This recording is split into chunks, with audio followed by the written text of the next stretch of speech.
যে বড় দেশ বলেছিল আমরা বাস্কেট কেস খাবো, সেখানে দারিদ্রের হার হলো 17%। আমি বলছিলাম যে 1% হলেও আমি কমাবো, যেন বলতে পারি যে বাস্কেট কেস না দেখেন আপনাদের থেকে ভালো আছি। তবে এখন আমরা 18.7-এ আছি। ইনশাল্লাহ আমরা আমাদের সবাইকে একটু কৃচ্ছ্রতা সাধন করতে হবে, এটা আমি অনুরোধ করব সবাই সব ক্ষেত্রেই।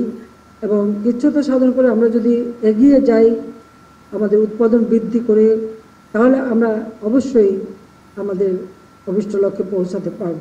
আমাদের নিজস্ব অর্থায়নে পদ্মা সেতু নির্মাণ করেছে। আপনারা জানেন যে এটা নিয়ে একটা বিরাট চক্রান্ত ছিল এবং দুর্নীতির অভিযোগ এনেছিল। আমি চ্যালেঞ্জ দিয়েছিলাম, সেটা প্রমাণ করতে পারেনি।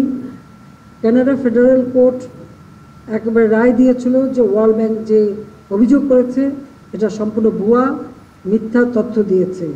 কাজে আমরা তারপর আমি নিজেদের অর্থায়নে আজকে পদ্মা সেতু করে সারা বিশ্বকে দেখিয়ে দিয়েছি যে জাতির পিতা বঙ্গবন্ধু শেখ মুজিব 7ই মার্চের ভাষণে যে বলেছিলেন যে কেউ দাবায় রাখতে পারবা না বাঙালিকে, তো সেটা আমরা প্রমাণ করে দিয়েছি যে কারো ওরকম রক্তচক্ষুতে আমরা ভয় পাই না। আমরা ইচ্ছা করলে নিজেরাও পারি, সেটা আমরা প্রমাণ করে আজকে বিশ্বে সেটা দেখিয়েছি। আর ইতিমধ্যে অনেকগুলি কাজ করেছি। কর্ণফুলী টানেল নদীর নিচ দিয়ে, এখন নদীর নিচ দিয়ে গাড়ি চলে। আমাদের মেট্রো রেল থেকে শুরু করে আমরা এক্সপ্রেসওয়ে, এবং এটা শুধু রাজধানীতে সীমাবদ্ধ থাকবে না, সমগ্র বাংলাদেশটাই যাতে উন্নত হয় সেইভাবে আমরা রাস্তাঘাট, পুল, ব্রিজ, রেল, নৌপথ, বিমান সব ক্ষেত্রেই আমাদের উন্নয়নের ছোঁয়া রয়েছে। কাজেই আমরা এই কাজটা করে যাচ্ছি। আমাদের লক্ষ্য যে আমরা রক্ত দিয়ে স্বাধীনতা এনেছি। জাতির পিতার যে স্বপ্ন ছিল ক্ষুধা দারিদ্র্যমুক্ত উন্নত সমৃদ্ধ বাংলাদেশ, সেই বাংলাদেশ আমরা গড়ে তুলব, সেটাই আমাদের একমাত্র লক্ষ্য। আর সেই লক্ষ্য নিয়ে আমরা কাজ করে যাচ্ছি এবং ইনশাআল্লাহ বাংলাদেশকে আর কেউ পিছনে টানতে পারবে না। আমরা অপ্রতিরোধ্য গতিতে বাংলাদেশের অগ্রযাত্রা অব্যাহত রাখতে সক্ষম হব সকলের সহযোগিতায়।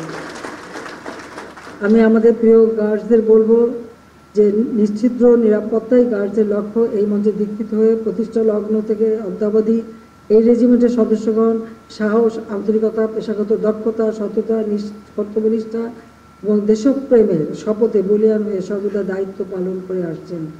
আপনাদের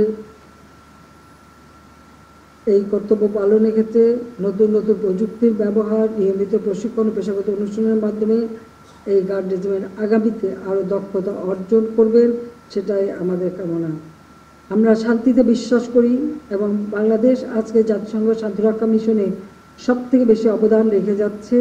এবং সবথেকে বড় কথা, যে সব দেশে বাংলাদেশের শান্তিরক্ষা মিশনে যারা কর্তব্য পালন করেন সেখানকার সাধারণ মানুষের মাঝেও আমি বলি যে বাংলাদেশ সম্পর্কে একটা উন্নত ধারণা হয়।